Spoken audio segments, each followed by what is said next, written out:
দেখা গেল হঠাৎ করে আপনি কুচক্রিমিতে ভুগছেন, রাত্রে ঘুমোতে পারছেন না, তখন আপনি কি করবেন?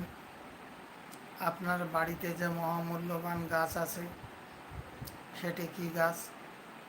সেটি হলো আপনার কালমেঘ গাছ।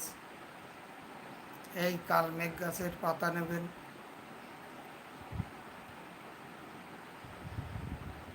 থেতো করে আপনি 1 গ্রাম পরিমাণে বটি করবেন, রৌদ্রে শুকিয়ে নেবেন।